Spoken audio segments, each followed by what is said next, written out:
At Metro, the best deal in wireless is on. Switch to Metro and get one full Amazon Prime membership included every month. Plus, get 2 free phones from top brands like Samsung and LG with huge HD screens. All with 2 lines for just $90. That's the best deal in wireless, only at Metro.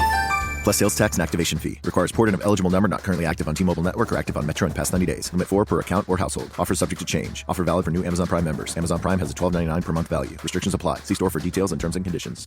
When I woke up this morning, I was feeling pretty dangerous. All right, yeah, our roster looks great on paper. Whoop-de hell. All right. But at the end of the day, we better be a good team. And you start building that during this time of the year. Get your sorry ass up! Get your sorry ass up! Doing a lot of talking with somebody that ain't do today.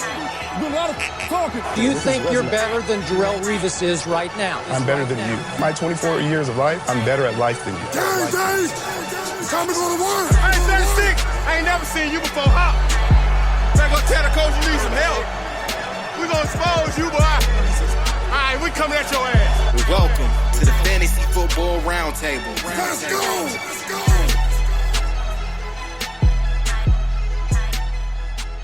What's going on, ladies and gentlemen? Welcome to another episode of the Fantasy Football Roundtable Podcast, proud members of the Full-Time Fantasy Podcast Network. You can find them at FTFPodNet on Twitter. You can find me at SportsFanaticMB on Twitter. And you can find my co-host for the day, Mr. Dennis Bennett, at Culture_Coach. We are just one of a ton of great podcasts associated with this network, some of which are Jim Day of FF Champs, Corey Parsons, and Dr. Roto from SiriusXM Radio, Bob Lung of the award-winning Fantasy Football Consistency Guide, Dwayne McFarland, Blake Sullivan, and a ton of great others.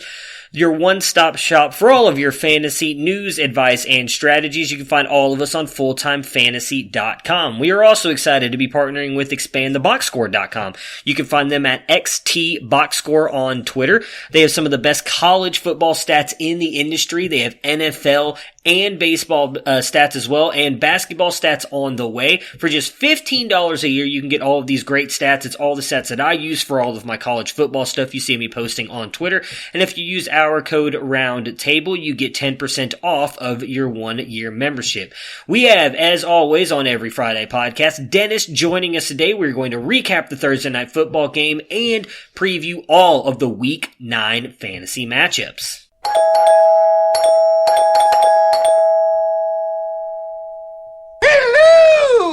And we've got Mr. Dennis Bennett with us. Dennis, what's going on, man? It's been a couple weeks since we've talked. How's everything going? How's life going, and how's your fantasy life going? Going pretty good. Busy at work. What was he playing? Baseball season is over. Been over for a couple weeks now. It's just Cub Scouts until basketball starts with the young kid. Big one's getting good grades, so that's a cool thing. Oh yeah. And my fantasy teams are doing generally pretty good. Couple of them productive struggle. I still have one undefeated team and one team that's 7-1. So there's always that I got going for me. Yeah, what's in the Infinity Gauntlet League? You're undefeated, right? I know we're both in that league. I am. I think this might be the week I go down, though. Oh yeah, have you gotten an Infinity Stone yet? See, I can't remember how the rules work. I can't remember when you get them or not. I don't have one, and I don't know if I should have one. I guess I need to go back and reread the rules, but I almost feel like we got to get to the end of I think I get one at the end of the regular season or something if I have the best record or most points or something like that. I don't know. Yeah, I mean, you're doing pretty good in our listener league as well. Currently in 6 at 5-3, so I'm at 3-5. So I'm not doing a very good job representing the podcast, but you sure are. So we'll just hope you win it, I guess, because it doesn't look like I'm going to. Just trying to see Wilson and these bad trade offers that he keeps sending me. Yeah. Oh, goodness. Anyways, I'm glad he stopped sending them to me and moved on to you. No, he's been sending them to me all year, but I have kind of most of the time just ignored him. I just picked up a share of DJ in the Back Row Invitational League. I saw that. I'm interested. Well, you know what? Actually, we'll just let that segue right into the Thursday night football game that we just had, and we'll talk about that because I do want to get your opinions on DJ moving forward. Prepare for glory! I don't know if you got your popcorn ready. If you got your popcorn ready. I came out the womb, I was ready. And he's hit the end zone for a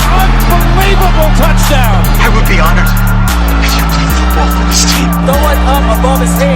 They can't jump with me. Golly. Oh, they tackle him at the 40-yard line. Who can make a play? I can. Who can make a play? I can.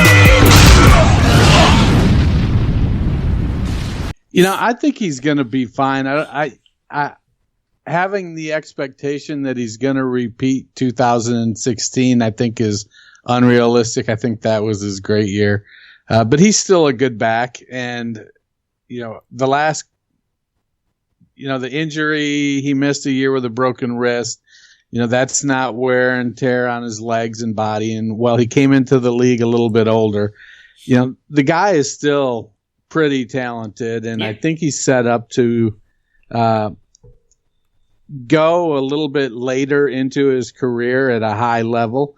So I feel like he's still got the potential to be a back-end RB1, probably more of a mid-tier RB2 if he gets it put back together. I felt with that trade that, you know, I already have on that team. I've got Christian McCaffrey, Marlon Mack, Frank Gore. I had Duke Johnson, but I included him in the trade. Yeah. And it was just a, bark throughout that he was on the block. And I thought, you know, Bark inquired about Devin Singletary. And while I like Singletary as a talent, he was on my taxi squad. I wasn't going to play him in that league. We don't have any flexes. Yeah. It's 2 running backs, 3 wide receivers, a tight end, 1 quarterback, and some IDP players. So I felt like I had good enough depth at running back that I could take a chance on DJ getting back on the field later this year. And who knows, there's some scuttlebutt that he might get moved in the off season. I think he's definitely a talented back. Now, I've kind of been on Kenyon Drake for a long time, and he's kind of had the Josh Rosen situation, but for running backs, just can't catch a break with the teams he's on, and they're just, you know what, the coaches just don't seem to want to give him the ball. And then when they do, he'll have a game like he did last night, and then all of a sudden, you know, the next game he gets 4 touches, and so it's just hard to tell. So I like what Drake did, but I feel like potentially with that offense, you could have 2 productive running backs. I don't think neither one of them will give you that RB1 week on a consistent basis. But Arizona needs to, you know, they need talent. Yeah. And when DJ comes back, you know, they released Alfred Morris today. DJ's expected to play this week. Probably split time with Drake. So we'll see how it goes. I felt it was worth taking a chance with that team. Yeah, I'm in the playoff hunt there, so I don't blame you at all for making that move. I'm always about acquiring talent. I'm with you. I think DJ is going to be perfectly fine. Maybe, you know, we'll see what happens with the injury. You can never know with back injuries, but if they're already saying as of Friday, a day after their Thursday night game, that he's going to be ready to go by next week, I'm not worried about him whatsoever. You talked about Kenyon Drake. He obviously had a phenomenal game last night, bringing in 28.2 points in that game. Just phenomenal. It sucks. Not a lot of people expected him to do much of anything. In fact, the guy everybody thought was going to be good, and Tevin Coleman on the 49ers side does nothing. Just get you 23 yards on 12 carries, getting you just 5.6 points. But on the Cardinals side, I mean, Drake looked fantastic. We saw an Andy Isabella sighting. Kyler Murray, although had a decent day, but obviously the 80-yard touchdown pass to Isabella really kind of boosted his numbers even more. With the Cardinals side here, obviously, as we talked about, Drake looking phenomenal. What do you expect out of him moving forward with DJ? Because me and Matt both talked about earlier in the week, on Thursday we did a full trade podcast. So yesterday went over all the trades that had happened And both of us obviously both think he's going to be somewhere else next year, that he's going to kind of finish out this year with Arizona and move on. I hope that he is able to continue to produce like he did last night, because as you have been, I've also been on the Kenyon Drake train for a while now, and I do think that he has a chance to be a phenomenal running back if he's given the opportunity. If he continues to produce like that, I imagine someone will give him a shot. But just for this year, what do you expect him to do fantasy-wise being paired there with DJ? Well, is he in the final year of his contract? Will he be a free agent next year? Yes, he will be a free agent next year. All right. Well, I think going forward this year, I could see him and DJ splitting time. They're both pretty dynamic runners, and great. DJ's a great pass catcher. Drake is a pretty good pass catcher. So they have a similar skill set. DJ's a bigger back than Drake, but Drake isn't small by any stretch. And they're both pretty fast. They're not 4.3 guys, but they're both pretty fast. So obviously DJ has more experience with the offense. He's been in that offense all off season and during the regular season, so he's going to know it a lot better. But Drake showed last night, if you give him a package of plays, he's going to make something happen. So I like him. I think he's going to be, if DJ is starting and playing, I could see Drake being a flex consideration on a weekly basis. Yeah, I'm with you on that, actually. I think if they start to use him in that Edmonds role, we really saw even before the DJ injury, Edmonds had started to get more and more work in the backfield. We know Edmonds is going to be out for at least a couple more weeks. So I like Drake moving forward. If you've got him, I feel perfectly fine playing him in a flex spot. Obviously, you're not going to expect him to do what he did last night, but I think with what he's shown already in one game, and really that kind of offense and how they use the backs with Cliff Kingsbury, you are perfectly fine using him. On the 49ers side, Jimmy GQ had himself a night. First time in his career he had 4 touchdown passes. Oh, but he's just a game manager, Matt. Well, I really do still think he is, but he did have a good night. I will give him that. 28-37, 317 yards and 4 touchdowns. Again, the first time that he's ever thrown 4 touchdowns in his career, 43.8 points. In fantasy, George Kittle had a huge game after a very scary-looking injury, or looked like he was going to have a very scary knee injury.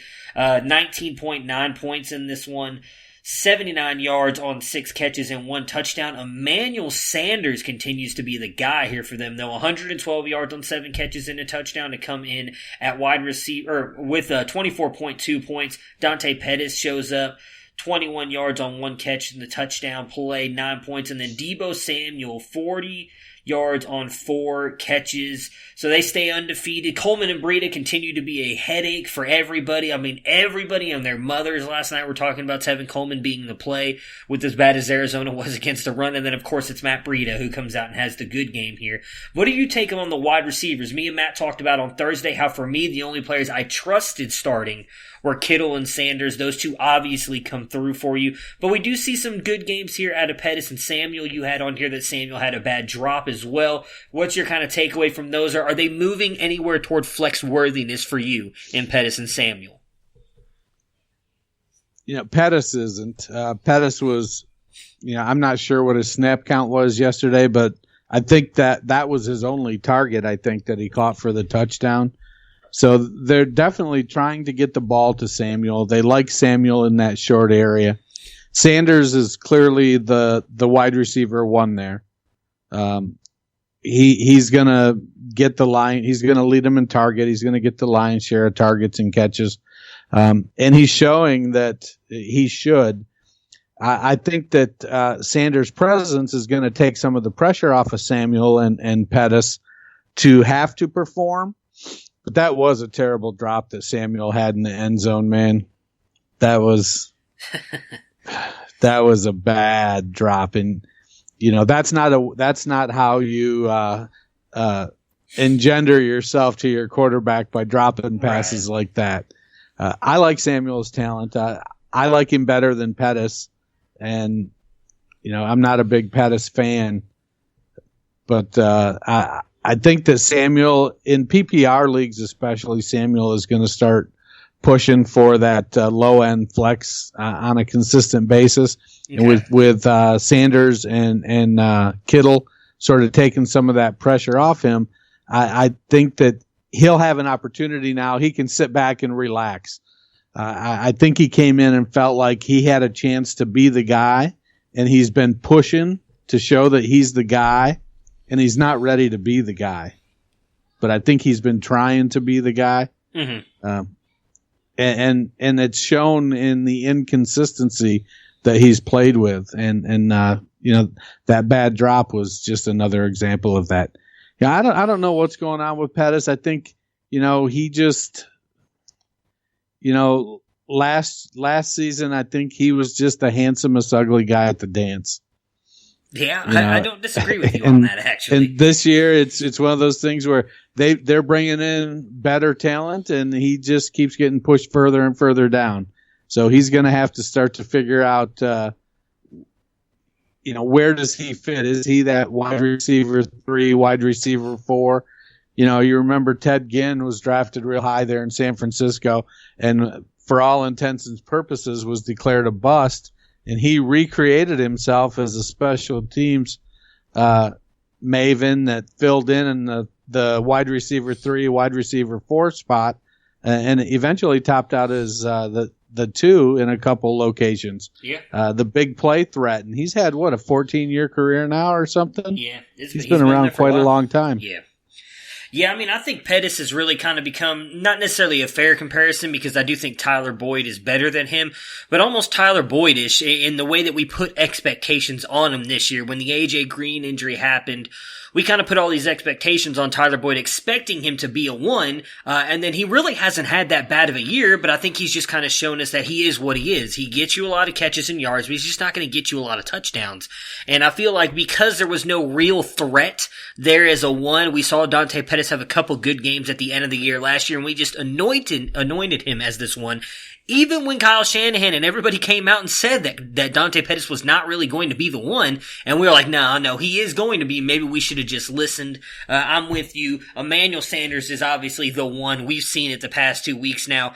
I like Debo. I feel like I need to see it from him, though, before I'm going to trust throw him in my flex spot. But he's obviously slowly kind of coming on more and more. Had that really big game, I think it was all the way back in week 2. Was quiet for a couple weeks, and it's quietly had a couple good games here lately. So I like what I'm seeing out of Debo. Obviously would have had a much better game last night had he not dropped the touchdown pass. But if he continues to get more integrated in this offense, you want to buy into as much as you can because these Kyle Shanahan offenses tend to put up a lot of points. Let's see. With that being said, let's go ahead and jump in and talk about the rest of the games on the Week 9 slate. We eating all day, bro. I'm hitting you every time. Every time you come as well, I'm gonna hit you. I'm not gonna be able to do that. You don't want no problems, bro. You want no boy? I'm a man. It's about to get ugly. I want to score. Yeah. You only talk so much. It's time to do now. Now just a good old-fashioned rear end whipping. To the house, baby. I'm in a league of my own. They ain't ready for me. Are you tired? Are you tired? Let's go. Good game.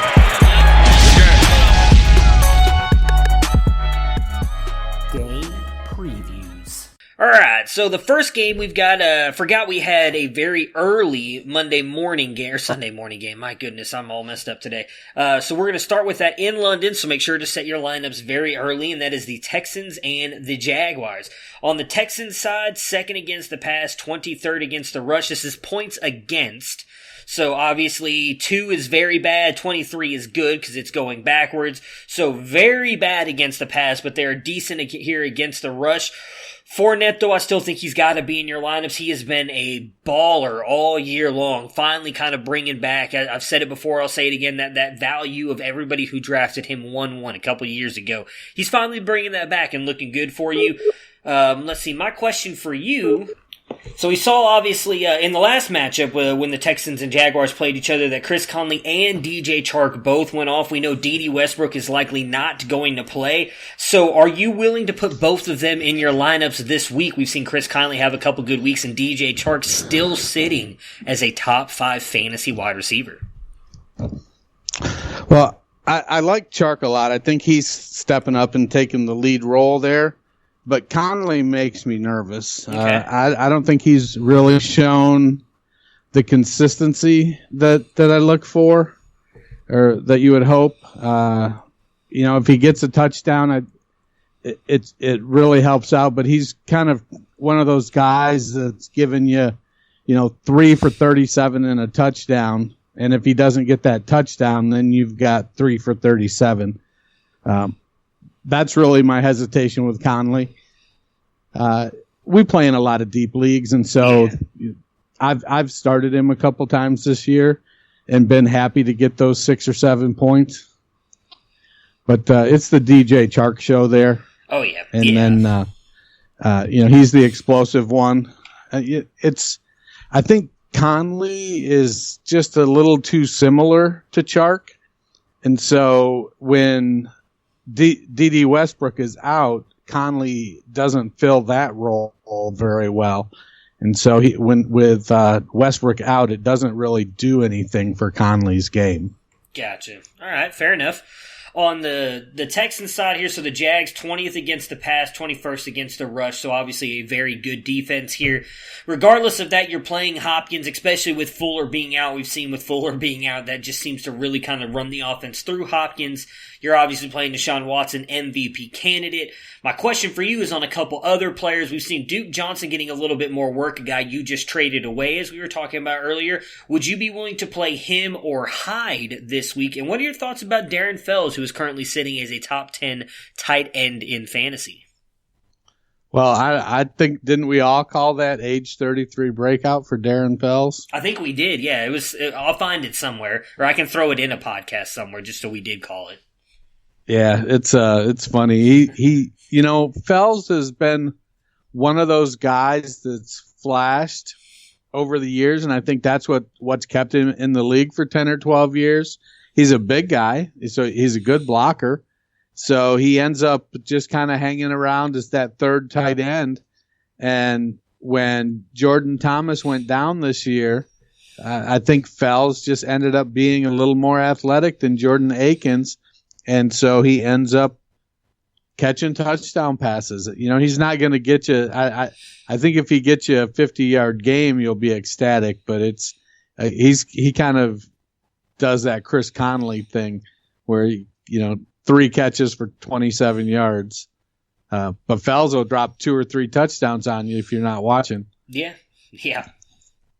What about? I think Hyde is starting to establish a fairly consistent floor. Laramie Tunsil coming over has kind of shored up that offensive line a little bit.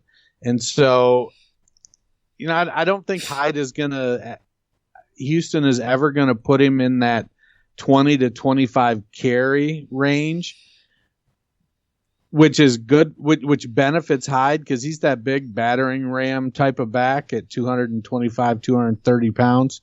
And so him wearing down the defense and getting carries in the fourth quarter is what makes his overall stats look good.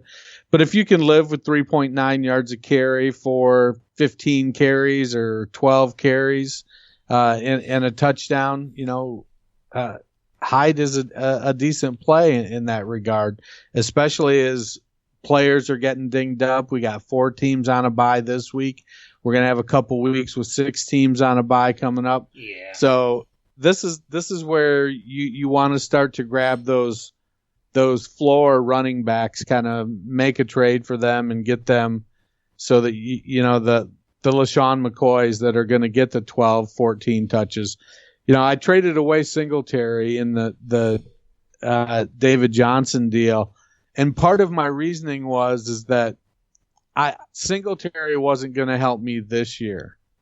I didn't see myself promoting him from the taxi squad because Frank Gore is still going to get the 12 to 18 carries in Buffalo. Singletary is making stuff happen when he gets the ball.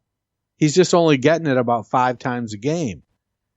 And so for me, I wasn't going to really be in a position with a start 2, and both Mack and McCaffrey having passed their byes, unless they get injured, which could happen. I wasn't really going to be promoting Singletary and playing him, and I felt like getting DJ would put me in that better position. So circling back here to the teams we're actually talking about. I thought you were going to work Duke Johnson in there somehow since he was in the trade. So I was waiting to see where you were going. No, I just think Hyde gives you a decent floor. And so if you 12 carries, 60 yards, 55 yards, touchdown upside, maybe a couple passes. Duke is starting to make some stuff happen. I think he's starting to settle in.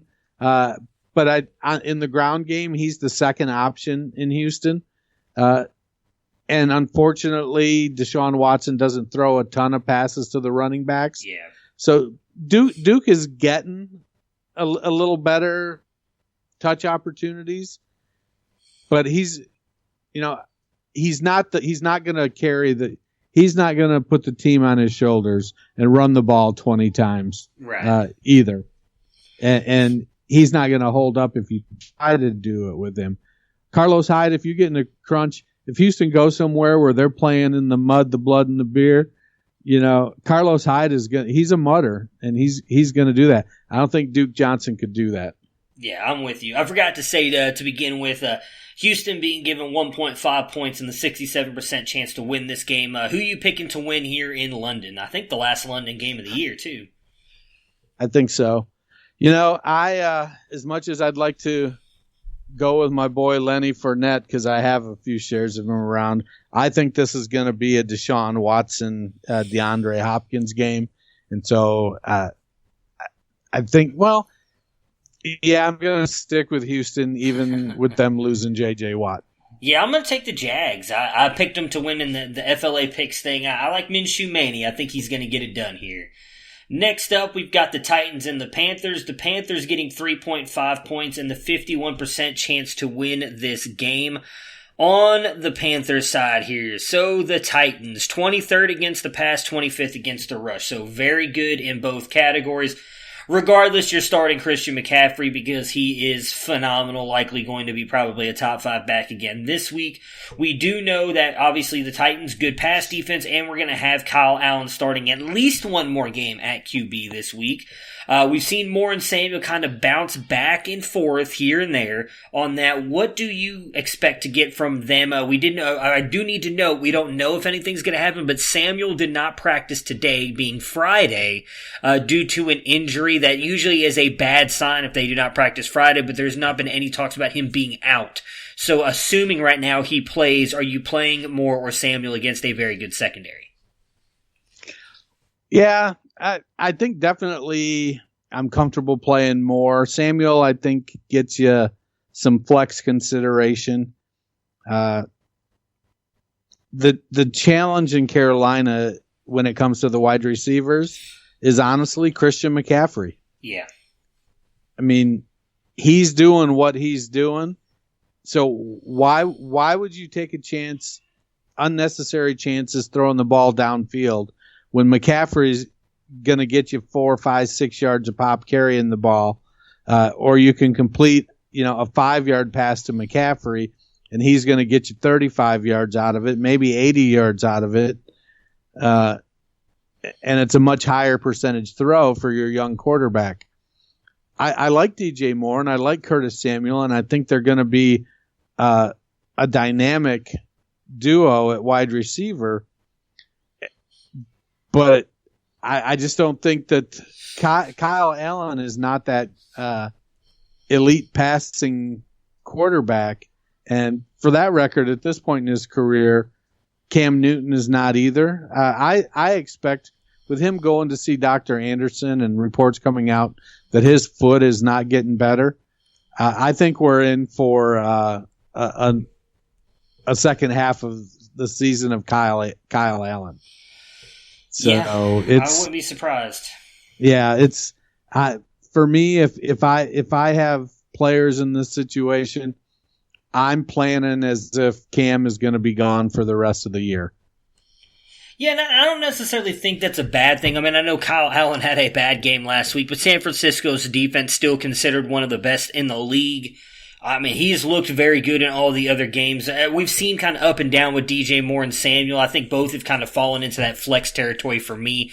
You're starting CMC. I don't really think there was anybody outside of that. I mean, we saw Greg Olsen have a couple good weeks, but really outside of, I think it was like week 1, 2, and 3, he's kind of really fallen off the map. So it's just those three. I mean, I would say probably at this point you have other players you could probably play over Samuel. I would feel comfortable starting Moore probably every week, and Samuel, I think, until Cam comes back, assuming Cam eventually comes back, maybe even next year, he'll be a fine player moving forward. I was about to ask you who you're picking. We do need to technically talk about the Titans. So the Panthers, middle tier against the pass, but very bad against the running back. So you've got Derrick Henry is likely in for a very big day here. Has for the most part looked very good, been an RB2 almost every single game, had a couple bad games here and there. But with a middle tier pass defense, I expected Davis to have a big week last week. Do you expect him to bounce back this week against a middle of the pack pass defense? And what do you think about Jonnu Smith as a possible tight end sleeper in a bad tight end landscape? Yeah, I think Smith is popping up and showing that he's definitely been worth the wait. But Corey Davis and A.J. Brown, whichever one of them gets James Bradbury, you can count them out. Yeah. James, that overall the numbers may not look great for pass defense, but James Bradbury is shutting people down. He's playing really, really good.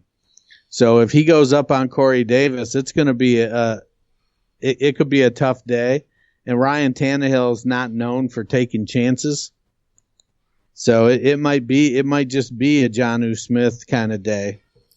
Yeah, I wouldn't doubt it at all. I mean, I'm hoping Corey. It sucks because I know we've talked about it before. Corey Davis is just phenomenally talented, and the poor guy can just not catch a break when it comes to quarterback. It does look like Tannehill is targeting him more often. Obviously, last week would have been the week against a really bad pass defense to kind of come out big and did absolutely nothing. Who are you taking in this one, the Carolina Panthers or the Tennessee Titans?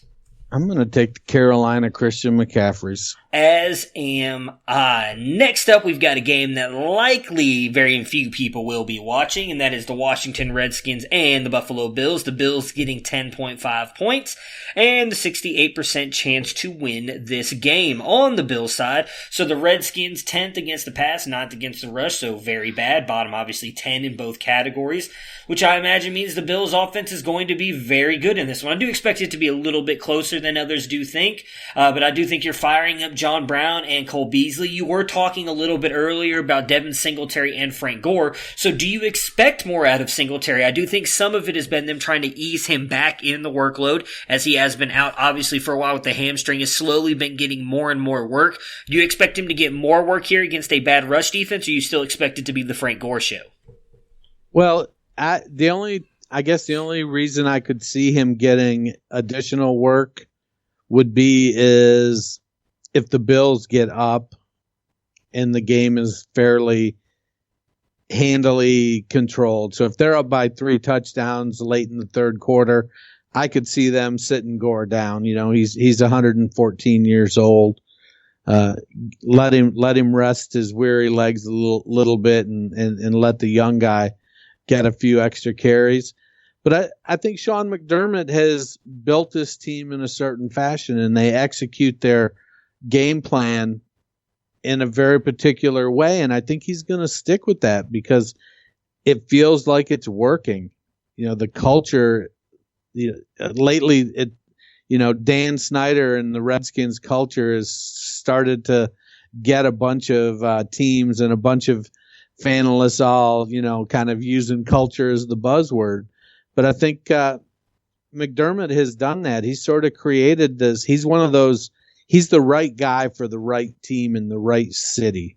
Right. And they stuck with him while he got over that hump. And now things are going the way that he wanted them to go. He's putting the pieces in place. He's, got Josh Allen. He's got some decent wide receivers, decent running backs. They've got to build their offensive line. They've got some pieces on defense. So he's kind of just started, he's building that foundation, and he's pushing and he's pushing. And I think they're just kind of going in the right direction. So I don't think they're going to drastically change anything that they're doing. Yeah, I don't disagree with that. It's why I actually sold Singletary in one of the leagues that I was in as well, a redraft league, because I feel like just this year he's not really going to get that much more work. I do think they're going to continue to rely on Frank Gore because it's working. They're currently in the playoffs. The offense is working just fine with them. So I do think they'll increase Singletary's role a little bit, maybe more in the receiving game, but I'm with you. I think Gore is going to get a lot of the carries, which unfortunately is going to limit what we expected from Singletary at the beginning of the year, especially once McCoy got cut. On the Redskins side here, so the Bills 31st against the pass, 8th against the rush, so one of the best pass defenses in the league despite what we saw against last week against Philly. But they are just getting destroyed in the running game here. Haskins is getting his first official start this week, so that'll be interesting. I'm excited to see how that works with him. I did want to mention that Darius Geis has already been brought off the IR. The first game he can play is unfortunately not until week 11, but if he's available on your waiver wires, grab him now, as I do think what we've seen from Coach Callahan here is that he wants to run the ball, and Darius Geis is a phenomenal running back. I think once he becomes the starter, he will get a lot of carries. I don't think they'll phase Peterson out completely after they did that in week 1 and the team got really upset about it, but Geis is a phenomenal back, so pick him up. Might be a guy who could help you win a championship in redraft leagues. Outside of that, though, I would imagine you agree with this. The only player worth playing on the Redskins roster right now is Terry McLaurin. Well, I think if you've got the Bills defense that's given up the 8th most points to running backs, I don't see why you wouldn't try to get Adrian Peterson going as well, okay, especially when you have a rookie quarterback making his first start. Dwayne Haskins so far this year has kind of been dealt a shitty hand. He had a head coach in Gruden that it's come out didn't really want him, didn't prepare him to play, said he wasn't ready. He didn't say he couldn't be ready or wouldn't get ready. He just didn't get him ready and then put him in there. And when he looked bad, said, "See, I told you." And it's like Gruden was trying to break his confidence or something. And then the next time he goes in, he still hasn't he hasn't had a lot of first team reps. He hasn't been deeply involved in the game plan. Looked a little better, still made some bad throws, had a couple interceptions. But I think now we're looking at it and the Bills are going to play tough. And the Redskins are not likely to win this game, but at least Haskins is getting a fair shake. Yeah. He's taken the first team reps. He's installing the game plan. He's there from the get-go this week. And so I think Adrian Peterson is primed for a 25 carry day. He may not, it may be one of those 3.6 or 3.7 yards per carry days. And it may be buoyed by, a couple 20-yard runs. But I think they're going to lean on Peterson with Haskins making his first start. Now, doing that, it may open up a couple shots to loosen things up. And McLaurin is definitely that guy there.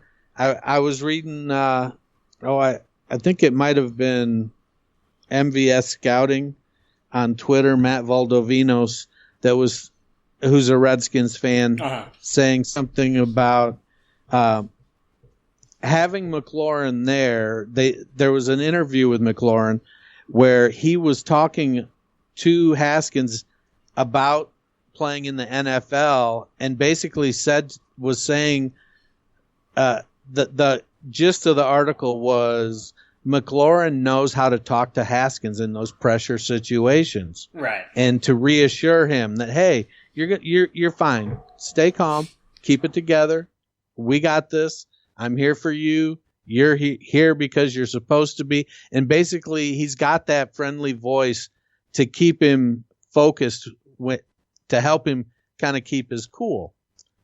Whether or not that'll pan out, I don't know. I definitely think Haskins has some talent. McLaurin definitely has some talent, but McLaurin has shown that he's almost matchup proof, or almost quarterback proof, I guess, is probably the better the better phrasing. We'll see. I like the teaming, but I do think it's going to be a hammer Adrian Peterson kind of day. All right, very interesting. Who are you taking, the Redskins or the Bills? I'm taking the Bills. As am I. Next up, we've got the Vikings and the Chiefs, which should be a very good game here. The Vikings getting 2.5 points and are projected to win this one by 52% on the Vikings side here. So the Chiefs are 26th against the pass, 4th against the rush. So Cook is likely in for a huge game. Pretty much been doing that every single week so far this season anyways. The big question comes down to a very good pass defense. Either, neither, or both on Thielen and Diggs. I'm definitely hesitant with Thielen coming off the hamstring injury. So I feel like he's going to get some limited reps. It'll be Diggs and Olabisi Johnson and Thielen sprinkled in. Okay. But you definitely don't want, by sprinkled in, I mean, Thielen will definitely start the game because he's the starter, but he's going to probably get some more rest to make sure that he doesn't aggravate that hamstring and end up being out for even longer. Yeah, I think Diggs is going to continue to ball out. We've seen him and Cousins have really been kind of on a tear here the past couple weeks. I agree with you. Obviously, Thielen will be out there, and if they say he's going to start, you have to play him because all it takes is that one play to make your fantasy day. But I would not imagine they're going to rely on him as heavily as they did earlier in the season until he's fully healthy from that hamstring injury. On the Chiefs side here, the Vikings 13th against the pass, 27th against the rush. So very good run team, but can't get beat in the secondary with them being such a good rush defense. Are you liking McCoy or Williams? Because I feel like obviously when Mahomes went down, we all thought they might lean more heavily on the run, and neither one has really kind of stepped up and proved anything. Man, I haven't liked Williams all season. That's fair point. Dude fair ain't very good. Man, he's not good. So no, I don't like him. I think McCoy is showing his age, but I definitely of the two of them, he's the one I want to play. I think he's familiar. He's got the familiarity with Andy Reid's offense. He's got to work on that ball security. He can't carry it loose out there. But even with Matt Moore, though, I think this is a passing team. Yeah, you've got Hardman and Hill and Kelsey and Watkins and Robinson. They're going to throw the ball.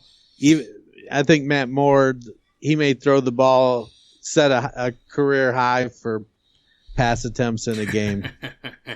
Yeah, I think obviously I'm with you on that. I do think they're going to throw the ball out. The only two I would feel comfortable starting or I could set in my lineup and feel perfectly fine about are Hill and Kelsey. But Hardman or one of those guys is going to also have a good game. I just personally would not feel comfortable throwing them in there. Who are you picking to win, the Vikings or the Chiefs? I'm going to go with the Chiefs. Ooh, I like it. Matt Moore magic. I am going to take the Vikings. Next up, another game that I don't think a lot of people are going to be watching, the Jets and the Dolphins. So the Jets being given the 57% chance to win this game and giving 3 points on the Jets side here. The Dolphins 6th against the pass, 2nd on the rush, so they're just giving up points all over the place. Likely means Le'Veon Bell is in for a bounce-back game. Kind of been struggling the past couple weeks. Herndon. Supposedly this will be his first game back. He is still listed as questionable. I talked about it a little bit during the week with Matt, that with what I've seen out of Ryan Griffin, who is a good tight end, but in my opinion not quite as offensively talented as Chris Herndon, I think once Chris Herndon is ready to go, he is going to ball out in this offense. He is your guy. What are your takes on Herndon? And then are you willing to play Anderson this week as well in such a good matchup? Yeah, I think you have to play Anderson in a matchup like this. And even Demaryius Thomas. Demaryius is showing that he's got a nice intermediate chemistry with Sam Darnold. He's sort of turning into that safety blanket plus. So you've got Crowder, who's the safety blanket next to the line. Then you've got, 8 yards down or 10 yards down is where you got Demaryius Thomas. And then you've got Robbie Anderson over the top. And so I think that this is one of those games against a team that, they can get right. Darnold can get through the game without seeing ghosts, as he says. Especially after, the Jets traded away Leonard Williams, who maybe didn't pan out the way that they had hoped when they drafted him, but was still a quality defensive lineman. That's the wrong side there. Really screwed that one up. Oh, you're good. Anyways, the Dolphins, their defense is pretty poor. They're not getting any sacks. They're not getting any turnovers. Aqib Talib is injured. He's not going to help them. So it'll be a game for the Jets offense to put up some points. Yeah, on the Dolphins side, I can't trust anybody here. I mean, the Jets obviously not very good either. Ninth in points against and second in the rushing points against there. So they're giving up a lot of points. I just don't know who you can trust. I've talked about how much I liked Mark Walton coming out of Miami in college, and really the only thing held him back I thought was the ankle injuries. But I just don't think you can trust him more out of a flex spot. Obviously, I know you're a big fan of Preston Williams. I like him a lot as well. Seems to have a couple really good plays, and then they either put somebody on him or for whatever reason they just move away from him. He doesn't do anything. So are you willing to play any Dolphins players on your roster this week? Well, I do have Preston Williams in a couple lineups, mostly out of necessity. And Mark Walton in a lineup or two as well. I think Walton is comporting himself very well. He's looking like the best guy on a terrible team. Mm-hmm. And, they've got to run some kind of offense, and they're going against a defense that's, frankly not good. If the Dolphins are going to win a game, this might be the one. They might just fuck around and pull this one out. It's you're right. Nobody's going to be watching it, but it could end up actually being a game that's relatively competitive and has some suspense with, will the Dolphins get their first win?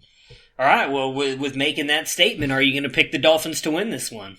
Nah, I'm going with the Jets, man. As am I. Next up, what looks like could be a very good game in the Chicago Bears and the Philadelphia Eagles. Philly getting 4.5 points and the 62% chance to win this game. On Philly's side here, so the Bears are 29th against the pass, 13th against the rush, so giving up a lot of points in the running game here. Sanders or Howard? I do think, obviously, Howard is getting a lot more of the work, but the way they're using Sanders in the receiving game makes him an extremely interesting option. You start either one of them. Yeah, I think they're both start-worthy. Okay. Sanders is showing the explosiveness, and Howard is showing, it's a floor-ceiling combination. If you've got both of them on your team and one flex spot left, you're asking yourself, do I need somebody to go crazy, or do I need 20 points, or do I need 10 points? Because Howard will get you 10 probably. Right. Or maybe the better number is 8 and 16. Howard will get you 8 pretty comfortably, but Sanders is the one that's going to get you the 16 to 20 points because he could take one to the house on a long run. He catch some passes, so it's a floor ceiling combination, and you got to kind of ask, where are you in that whole mix there?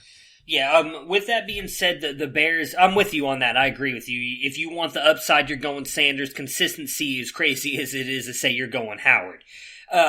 With the Bears having such a good pass defense, though, are you trusting anybody in this passing game? Because I personally am not. Like, I know you've got to throw Ertz out there, but I almost feel like with as much as Goddard's been producing, he's really kind of hurting Ertz a lot this year, which a lot of us talked about we thought might happen last year. Seems to be coming true this year. Are you trusting any of these receivers?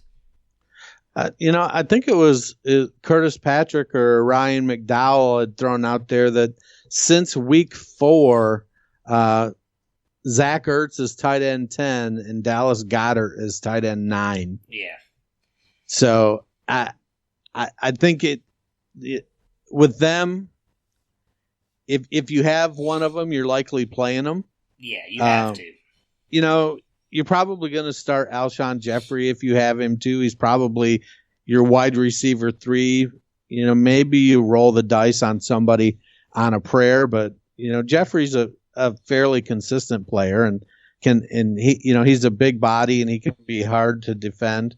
I could see the Eagles running game could put up some points if their offensive line can be reasonably healthy. The Bears have shown that they're susceptible to being run on. Yeah. So, that and Jordan Howard, that revenge narrative is going to be out there. You're going to hear it, and maybe Jordan Howard says, "Hey, I'm gonna show them they should have kept me." I wouldn't doubt it. On the Bears side here, unfortunately, the Eagles' weakness is the pass. They are 1 with points against, 28th in the rush, but that is also the Bears' weakness in throwing the ball.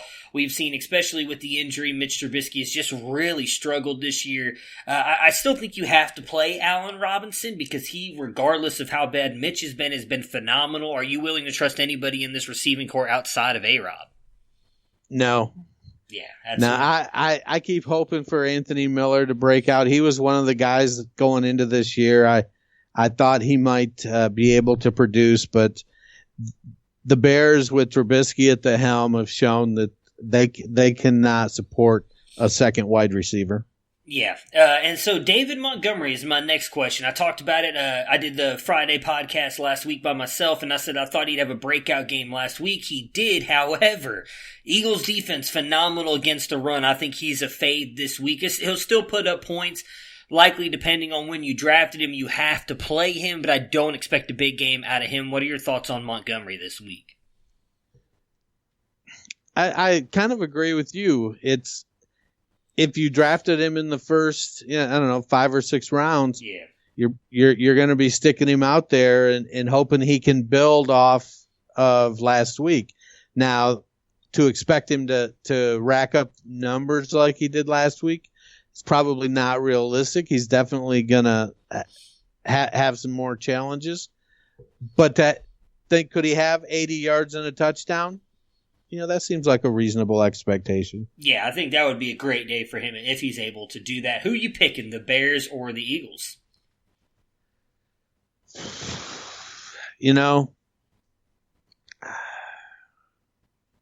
I think I'm going to go with the Eagles. Interesting. I'm going to take the Eagles as well. I was leaning Bears, but I just think that offense is going to be just a little bit too much, and they're going to pull out the win. Next up, we've got the Seattle Steelers, the Pittsburgh Steelers, and the Indianapolis Colts. Even spread, which is you do not see very often whatsoever, and Colts getting the 50.2% chance to win this. So they are expecting this to be a very close game, which is interesting because I don't necessarily see that. On the Colts side, though, Steelers 16th against the pass, 26th against the rush. So we do know T.Y. Hilton has been ruled out. That happened earlier today. So Zach Pascal, I really don't know who you're trusting in this wide receiver core or really the tight ends. Jack Doyle and Eric Ebron have both been decent. They've both been putting up pretty much the same numbers every single week outside of a couple touchdowns that Eric Ebron has got that has put him ahead of Doyle in points. So who are you looking at in this receiving core to possibly have a big game for Jacoby Brissett? Who else is left? There's Nobody. Paris Campbell. Yeah, it's bad. It's bad. It's the teams, they're very similar. The Colts are 15th against the pass. The Steelers are 16th. The Colts are 24th against the rush. The Steelers are 26th. So it's now that means they give up the 26th fewest. So if they're 26th against the rush, that means they're the 6th best rush defense. Yes, exactly. Yes. So, it's going to be tough sledding for Marlon Mack and Jalen Samuels. If I had to pick, both offensive lines, though, are pretty good. Yeah. So it's going to be a battle. So it comes down to me that I think I'm going to probably shy away from the Colts receivers with T.Y. Hilton out. Jacoby Brissett's been playing really, really well. And so passing yards are going to come from somewhere. They're going to go somewhere, but you just don't know who. I think it's going to be Hines. It's going to be a tough call. So it's hard to really, I guess if you're going to take any piece of the Colts passing game, that piece is going to be Brissett. Well, I think I'm going to go in on Hines a little bit here. We finally saw him get a little bit more involved last week. I think with them being able to stop the run, they might use him a little bit more. I could be wrong on that, but I'm putting my faith in him a little bit this week. Again, with T.Y. Hilton being out, I just don't know who you can trust. I mean, yes, we've seen Zach Pascal's had a couple good games, but I'm not trusting him to be the one, not against that secondary. I do think that if they throw Mack and Hines out there at the same time, he's one of those backs, just like Tariq Cohen, that you could possibly move into the slot at times, get a good matchup against a linebacker. Obviously, hope he doesn't get messed up against a Bush there, because he's phenomenal at linebacker. But I think Hines, I like Hines this week. I think offensively, outside of Brissett, he might be decent here. On the Steelers side, the Colts 15th against the pass, 24th against the rush. Regardless of that defense and I guess really a middle tier against the pass, still very good against the rush. I don't think you can play anybody on the Steelers outside of Jalen Samuels, who we know is going to get the rock with Connor being down and Benny Snell. And then Juju. Like, I know Deontay Johnson had a good game Monday night, but really a lot of those points came on that third down touchdown pass that he probably should not have scored on to begin with. So for me personally on this offense, I'm just trusting Jalen Samuels and Juju. What about you? Why do you trust Jalen Samuels over Marlon Mack when they're going against almost the exact same quality of defense? Do you think that Samuels is a better back? No. So if I had to pick one or the other rushing wise, I would give it to Marlon Mack. The difference, I think, is the fact that they have no one else, that Samuels is going to get all of the receiving work and the rushing work. And so PPR leagues say he gets, 6 to 10 catches for 30, 50 yards, maybe a touchdown. He makes your day as a running back 2 or flex option. I'm going just full workload with Samuels this week. My one fear with Mack is if they do get down, or if they do something like I said earlier where they start using Nyheim Hines a little bit more, because we have seen him get a little bit more work here the past couple weeks. I do think that, not that Mack is not a good pass catcher, because he can be, but that's what they use Nyheim Hines for, that if Nyheim Hines comes in there and takes that workload from him, I just don't expect Mack to put up a lot of work on the ground. Okay, fair enough. But that's it. I'm buying into the Steelers passing attack. I think that's probably going to be with Juju and Deontay Johnson, even James Washington a little bit. I feel like that's going to be what decides the game. Yeah, I wouldn't disagree with that. Yeah, like I said, I'm not expecting Samuels to go off and have like a running back 1 kind of week. I think at best middle tier RB2. I just think because he's really the only back they have, he's going to get a big enough workload, and all it takes is that touchdown to kind of make his day. So I'm not saying I don't want anybody to think I'm saying Jalen Samuels RB1 for the week, because that's not going to happen. But I am interested that you're still in on James Washington.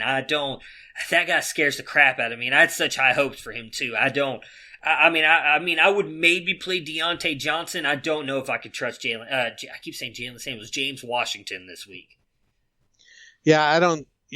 Washington is that boomer bust guy on the team. Johnson is stepping into that number 2 role and taking the pressure off of Juju. And so I definitely think that they have they have a nicely balanced attack now, and with Vance McDonald healthy again, he's a really strong pass catching tight end so long as he can stay healthy. So they're going to have the better balance, I think. Yeah, I wouldn't doubt that. Who you picking, the Steelers or the Colts? I'm going to go with the Steelers, as much as it pains me. Interesting. I am taking the Indianapolis Colts. The next game, I really want to avoid talking about. I have a bad feeling that it's not going to go my way, but we've got the Cleveland Browns and the Denver Broncos. The Browns getting 4 points here, and for whatever reason, as me and Matt talked about on Thursday, the Broncos getting the 59% chance to win this game, which doesn't make any sense to me whatsoever. On the Browns side, though, they are obviously going 2 Mile High, which does give the Broncos a little bit of an advantage. Their defense, 27th pass, 18th rush. Harris is likely going to be on Odell, so I don't think you can expect much out of him. We've seen Harris he's always been a phenomenal slot cornerback. Now that they've been putting him on the number one wide receiver on each team, he has pretty much shut down everybody, including the likes of DeAndre Hopkins, DJ Chark. I can't remember some of the other guys he's gone up against off the top of my head, but he has literally shut everybody down. Not that OBJ has been producing as a wide receiver one this season, but I don't expect much out of him this week. But I do think that lends more to Landry and Callaway. Definitely Landry is in your lineups. Callaway, if you're in a deep league, I think he could possibly be a low-end flex starter since for whatever reason, the Browns seem to just not want to play Rashard Higgins whatsoever. And Chubb, I think, is in for a good day here as well with the rush defense being so bad. What is your take on this Browns offense going up against this Denver defense? You know, Baker's got to kick in sometime. Yeah. And they've got it's an opportunity, I think, for the Browns to run a fairly conservative offense. They're going to be going against Brandon Allen. I don't think the expectations are going to be very high. I think that Garrett Bowles isn't playing well. That Broncos offensive line is struggling a little bit. And I feel like Myles Garrett and Olivier Vernon are really going to put some pressure on this young quarterback. So it's going to be a tough spot for the Broncos. And so the Browns will be able to really grind with that running game and Nick Chubb. And Kareem Hunt came off the commissioner's list this week, didn't he? Or comes off on Tuesday. Yeah, the first week he can play is week 10, I believe. So next week. Because he's suspended for 8 games, and we had the bye. So no, I don't think he's activated until next Tuesday. Gotcha. Okay, so then week 11 would be the first week that he could play. So, Dontrell Hilliard has looked good spelling Nick Chubb. Ricky Seals-Jones and Demetrius Harris have been fairly capable. I think that the Browns, I don't think they're going to be behind, and so there's not going to be that pressure for Baker and OBJ to feel like they've got to make spectacular plays. Mm-hmm. And so I think that's going to help the Browns out. I could see, it's one of those games I could see being like a 24-10 kind of game. So it's not a ton of points, but it's a comfortable win nonetheless because the Browns defense plays well. I mean, is our Denzel and Greedy both back? Yes, they will both be in there. They came back last week, didn't they? Yes. So, Schobert's playing like a man possessed. So we've got the pieces to the defense coming together now. So I feel like it'll be a situation that's going to take the pressure off of Baker. It'll take the pressure off of Freddie too. And they'll be able to, I feel like this is I think the Browns are going to have a fairly decent win here. Well, you were talking about obviously Greedy and Ward being back. Would you still fire up Sutton? I mean, we know Brandon Allen, as you were just mentioning as well, is going to be at quarterback for the Broncos. Phillip Lindsay is dealing with an injury, so really you're looking at Cortland Sutton and possibly Royce Freeman in your lineups this week for Denver, and that's about it. What are your feelings on those two? I think Sutton has reached the point of pretty much an every week start. I agree. So, it's one of those, it doesn't matter who he's going against. With good, if he's matched up with Denzel Ward and he's got Brandon Allen throwing to him, he's likely in for a tough day. But you still start him because it only takes a couple plays for him to have a big day. Royce Freeman, would you be willing to throw him in a flex spot, especially, again, the Browns' defense, while they've looked better the past couple weeks, so some of that I do think part of their defensive rating against the run is skewed in the fact that they were getting kind of torn up by the run early on. Definitely been better the past couple weeks. Lindsey is dealing with an injury. Would you be willing to throw Freeman in as a flex starter this week? I would. I'm actually at that point where I've started to look at my opponent's rosters. Freeman was one of my guys when he came out. Yeah. And I only ended up being able to draft one share of him. And I actually ended up flipping that share almost immediately for David Johnson. So I haven't had any Royce Freeman at all. And I think we're almost to the point where I might be able to start to acquire a few shares of Royce Freeman. So I'm kind of taking a peek around, starting to take a look and see what I can do. But I like Royce Freeman. I think he's starting to he's found a floor with his game, and now he's starting to build and progress each week. He's getting he's doing a little more with his opportunities. Could be a struggle this week with Brandon Allen at quarterback. If Allen struggles with decision making, or he was known for having extremely small hands coming out. So if he gets hit, turns the ball over, or the weather takes a bad turn and he makes some bad throws, it could make it tough sledding on Freeman. But I like Royce just fine. All right, who you picking to win, the Browns or the Broncos? I'm taking the Browns. As am I. Next up, we've got the Detroit Lions. You, Nighthawk.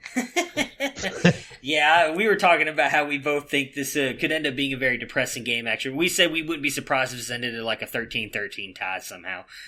The Lions and the Raiders are next. Oakland getting 2.5 points and the 56% chance to win this game.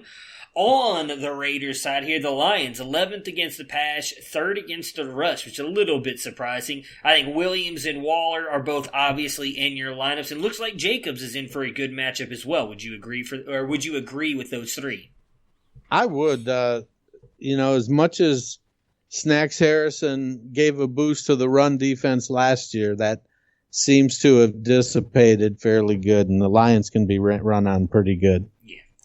On the Raiders side, same thing. Very bad against the pass in 5 and middle tier against the rush in 19. So I imagine Kenny Golladay and Marvin Jones are in for very good games. The one thing I will say, and I said it last week on Friday's pod, I did not think with Carry-On going down that Ty Johnson would do much of anything. I would continue to fade their running game. I just don't trust them. What are your takes on this running game? Paul Perkins forever. You heard it here first, Dennis. Paul Perkins, RB1 on the week. Put him in your lineups. It's a struggle in Detroit to run the game for whatever reason, but Patricia hasn't turned that around, and losing Carry-On Johnson didn't help. Yeah. But you do see sometimes when you lose the lead back and you've got this. I don't know. I don't want to call Ty Johnson a highly touted rookie, but there were some people that were on him. And then last week when he took over the role, because he had flashed a little bit, some people were pretty excited, and he just fell flat on his face. Part of that was the usage of Trey Carson, who had actually – Carson played in Cincinnati with the Lions running back coach. So I think his familiarity with the running back coach and his system helped Carson to get some of those opportunities. But I do think Ty Johnson is the better back, and McKissick. So I could see a scenario where, all right, expectations are lowered now. It's week 2. Johnson comes out and he has a 75-yard game. And McKissick catches, 5 balls for 60 yards. Between the two of them, they put up a pretty solid flex-worthy day. Gotcha. Okay, fair enough. Who you taking to win this game? The Lions I'm gonna or go the with Raiders? my Lions. That is who I took as well. Next up, we have what could be a very interesting game between the Tampa Bay Buccaneers and the Seattle Seahawks. The Seattle Seahawks getting 4.5 points and the 65% chance to win this game. We'll start with the Bucs side first, though, as they are going up against a very good, or I would say, decent Seattle Seahawks defense, 22nd against the pass and the rush. Tough matchup for them. I'm avoiding Peyton Barber and Ronald Jones. We know O.J. Howard is out, so it's really just Mike Evans and Chris Godwin going in your lineups. Do you agree? Well, Cameron Brate's a decent tight end. Unfortunately, he's a tight end in an Aryan system, so he could go give you 3 for 20 and a touchdown. But yeah, it's Evans and Godwin. On the Seahawks side, so the Buccaneers, horrible against the pass in 7, but really good against the rush. You still have to play Chris Carson. I think he's going to continue to get the ball, so you're throwing him out there. If he gets you a touchdown, he saves your day. But great matchup for the wide receiver. So you're firing up Lockett and you're firing up Metcalf. What's going to be interesting for me, he obviously won't play on Sunday, but that the Seattle Seahawks claim Josh Gordon. We talked about on the podcast Thursday, literally about an hour before he got released by the Patriots, that he would eventually get released. We wanted to know where he ended up. Well, a day later we found out he's going to the Seattle Seahawks. What do you think this means for him in Seattle and this wide receiver core in general? Well, I think it's going to be a better football move than fantasy move. Okay. I don't think at this point in his career he's as fast or as strong as DK Metcalf. I agree. He's not as shifty. He poses no threat to Tyler Lockett's role on the team. So he's going to be the wide receiver 3. So when they go 3 wide, you're going to have Lockett in the slot, Metcalf and Gordon outside. Gordon has a good football IQ. I don't think there's going to be any issues with him picking up the offense. Mm-hmm. Russ throws a great deep ball, but you have DK Metcalf out there. So there is not going to be any pressure whatsoever on Russell Wilson or Pete Carroll to feel like they have to force the ball to Josh Gordon. He might pop off a couple times over the course of the rest of the season, but it's going to be tough to be rolling him out there and starting. I think that, honestly, I think Metcalf might provide a little more consistency, and Metcalf is a boomer bust guy. He's a 3-target, 85-yard and a touchdown kind of guy. I think Gordon is not 3-target, 3-catch. And I think Gordon is a 3-catch and a 55 and hope for a touchdown. So I like Josh Gordon. I want him to be successful after everything he's had to deal with. But I don't think he really poses any threat to Metcalf or Lockett. Mm-hmm. I could see, with Disley being gone, they've been piecemealing their tight end. So maybe he absorbs some of those targets that were previously going to the tight end. So there is a little bit of an uptick in passing attempts, 2 or 3 more passing attempts a game. But it's a Chris Carson show. Yeah. It's Chris Carson and, a smart passing attack. So I want Gordon to be successful, but I think it's going to be more of a football success as opposed to a fantasy success. Yeah, I think what you mentioned at the beginning there of your analysis is what's going to be the biggest thing, and that's likely going to mean that Tyler Lockett moves to the slot when they go to 3 wide receiver sets. I think that only increases his role and makes him even better. I'm with you. It's still going to go Lockett, Metcalf, and then maybe Gordon. We talked about how when Disley went out, Metcalf has been getting more red zone looks, which is kind of what's boosted his fantasy value a little bit these past couple weeks. Maybe some of those start going to Gordon now, but I'm with you. I think great NFL move. Not sure that it does much for fantasy outside of possibly even boosting Tyler Lockett even more with him being now more in the slot, as shifty and as good as he is. I think that could really kind of help him out in the long run. Who are you taking in this one, the Seattle Seahawks or the Tampa Bay Buccaneers? I'm rolling with the Seahawks. As am I. One of the probably better late game windows here, the Green Bay Packers and, well, never mind, I take that back. The Chargers kind of suck this year. Packers and the Chargers. Packers getting 3.5 points and the 56% chance to win this game. On the Packers side, so the Chargers, 24th in points against in the pass, 7th in the rush. So regardless of the matchup, looks like Devontae Adams is going to be back in. You're throwing him in there. The wide receivers have been pieced together the past couple weeks. I think with Adams coming back in there, immediate start and immediately will produce here in this Packers offense that really looks to be going really well. What I want to talk to you about is Aaron Jones and Jamal Williams. I talked about it on the podcast last week. I said I think both of them, with the way that they are being used in the offense, are fantasy relevant. So are you willing to throw both of them in your lineups? They both produced the past couple weeks. So, well, first, what I want to know is, how did Jamal Williams all of a sudden become dynamic? I don't think he is. Like, he's just getting a lot of work, if I'm being honest, because I don't think he's that good. For 2 years, though, he looked so sluggish. I mean, he doesn't look sluggish. He looks good. I don't think it's just volume, because Aaron Jones is getting, for the most part, he usually is getting the higher volume. Mm-hmm. Now, I do think Jones is the better back, but I also think that the Packers are now producing at a high enough level with Rodgers being healthy. They're producing at a high enough level to support both backs, especially if you have one of them that is as dynamic as Aaron Jones is, that can provide you with some big plays.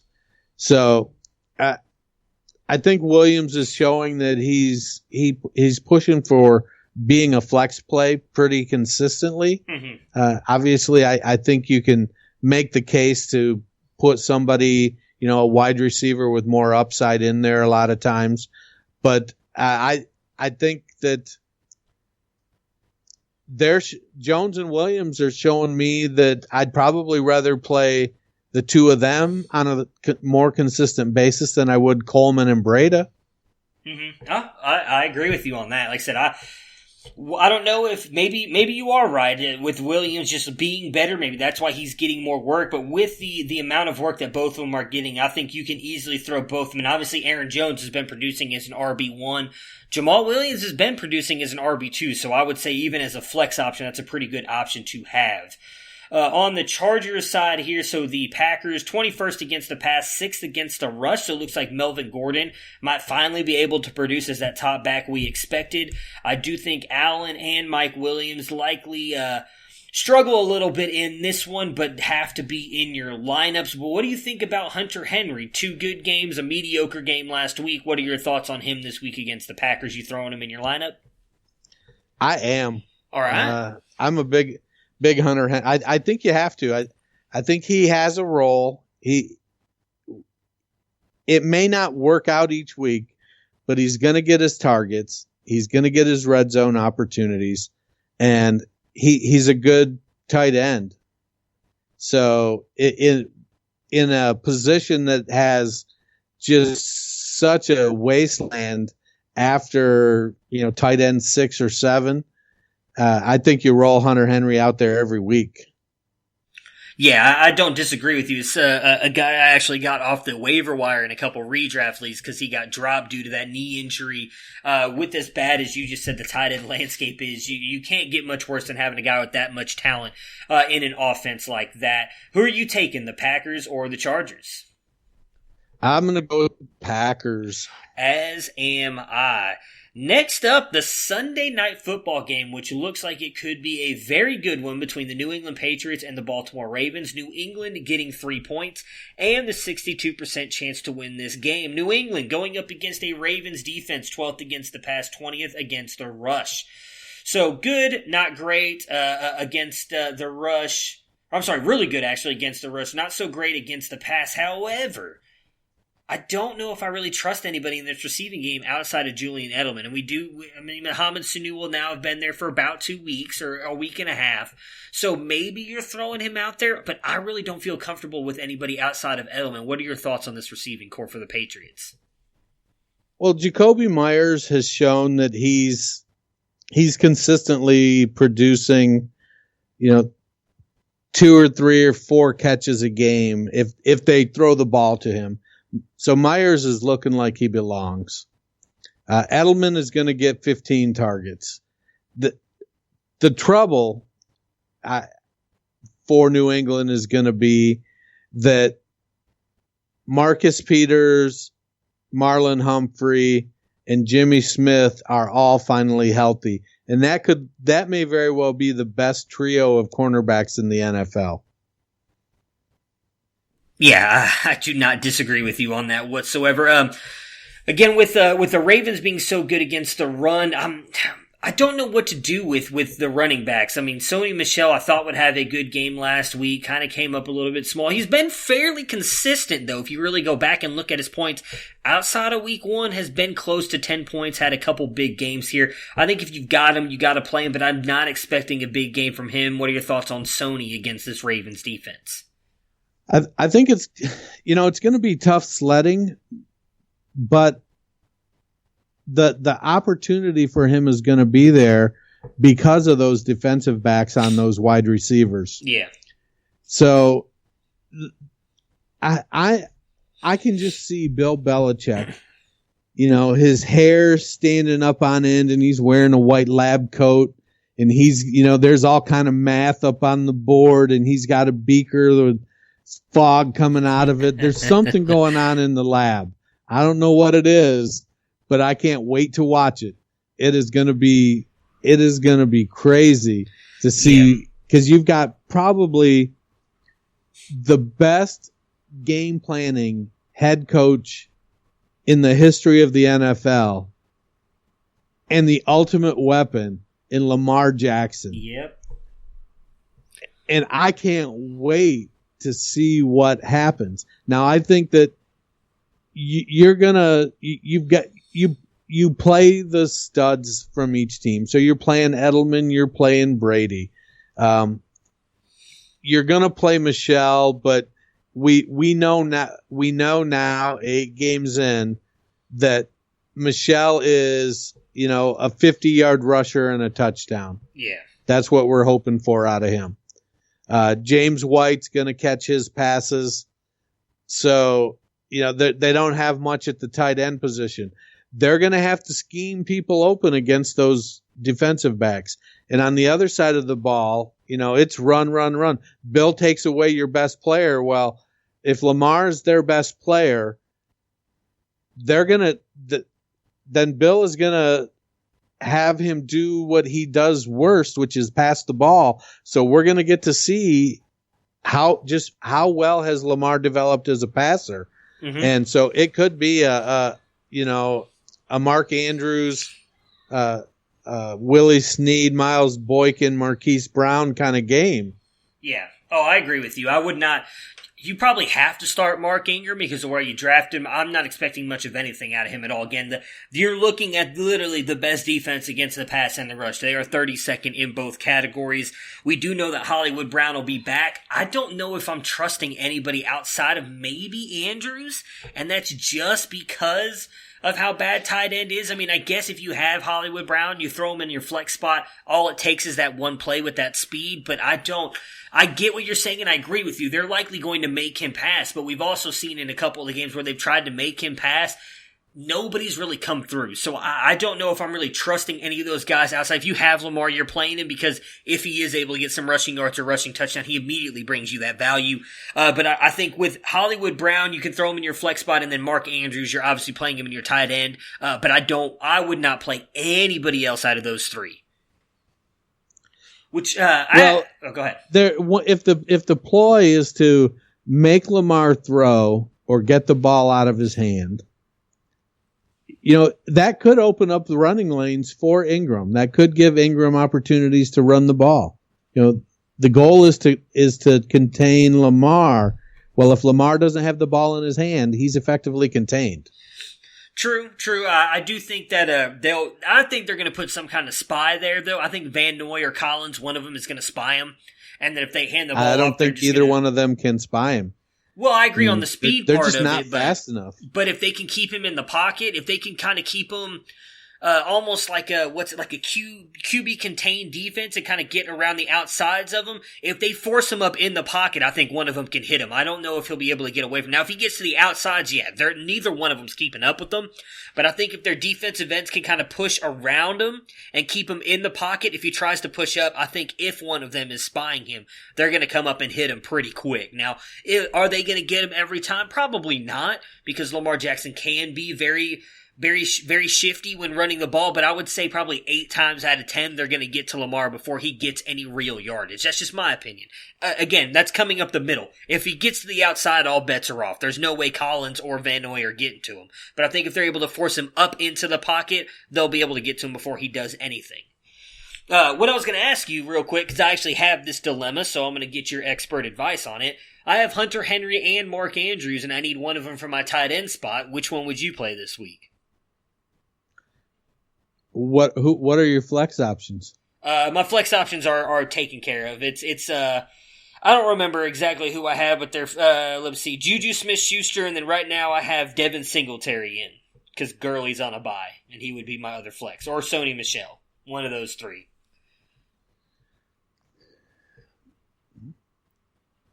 I'd probably go with Hunter Henry. Yeah, that's who I went with. I have him in just because I'm not sure I trust Andrews. Of course, Andrews is then going to eventually go off for like 20 points because he's going to get like 2 touchdowns and like 50, 60 yards. But yeah, I went Hunter Henry just based on the upside. I was just curious because, again. That's why I was asking who your flex people were, because there's no shame in starting 2 tight ends when you got 2 of the top 5 tight ends. Oh, I agree with you. I thought about putting him in over Singletary, but I feel like with as bad as Washington is, I feel like Singletary can probably get that one big play. And if he gets worked in a little bit more into the offense with, again, as bad as that defense is, he might get a couple more plays. I'm not starting him over Juju.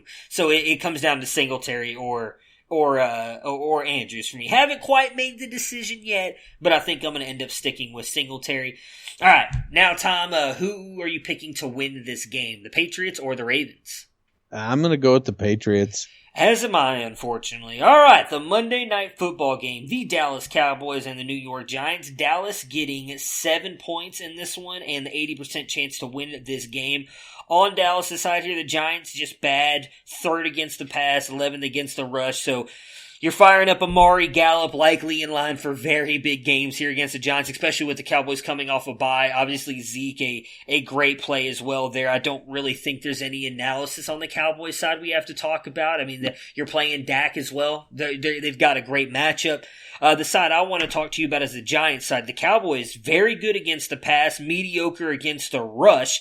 So you would expect Barkley will probably have a decent game here. The Cowboys have done a very good job of shutting him down, especially when they put Leighton Vander Esch on those running backs. We've seen him shut down Kamara before.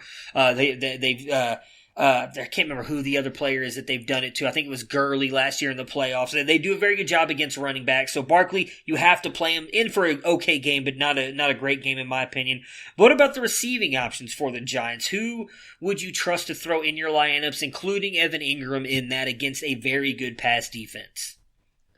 Well, I definitely think you start Ingram. When we're talking the tight end landscape, he's one of the top 4, 5, 6. And Daniel Jones is starting to develop a little more consistency again.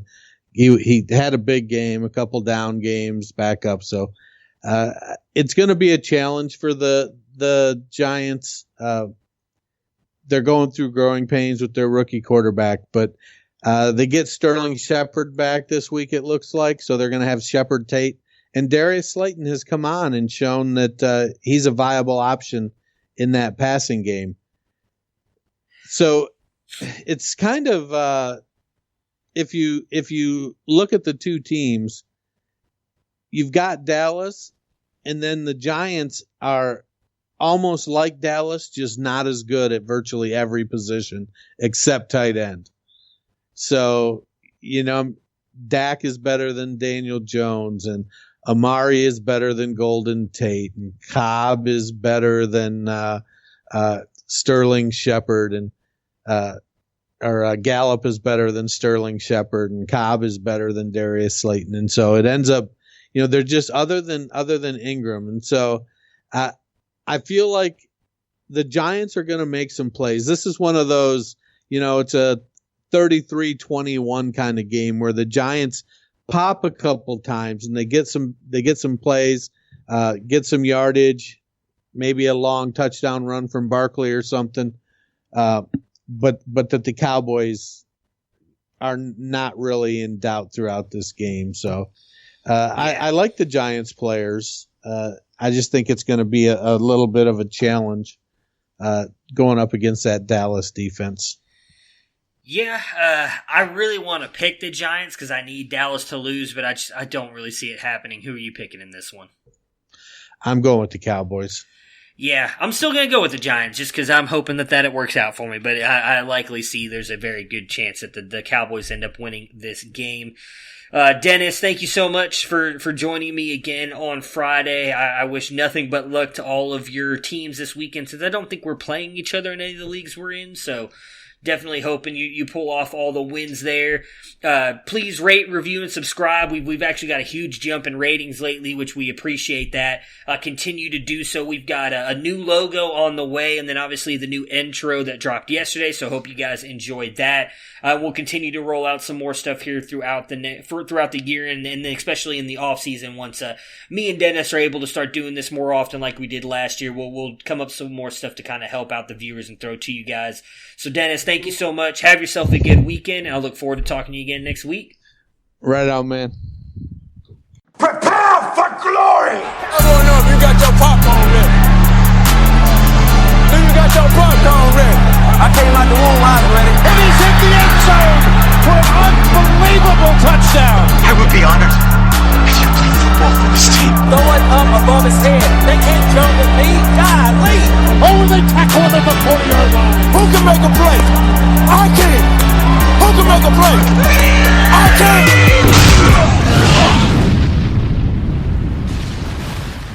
Hi, I'm Jay Farner, CEO of Quicken Loans. 30% of Americans who are planning home improvements of $5,000 or more will pay for those renovations with a high-interest credit card. That may not be a great idea. A better idea may be to take cash out of your home with a Quicken Loans 30-year fixed-rate mortgage. The rate today on our 30-year fixed-rate mortgage is 3.99%, APR 4.08%. Call us today at 800-QUICKEN or go to rocketmortgage.com. Rate subject to change. Pay 1.25% fee to receive this discounted rate. Call for cost information and conditions. Equal housing lender. License in all 50 states. NMLS number 3030.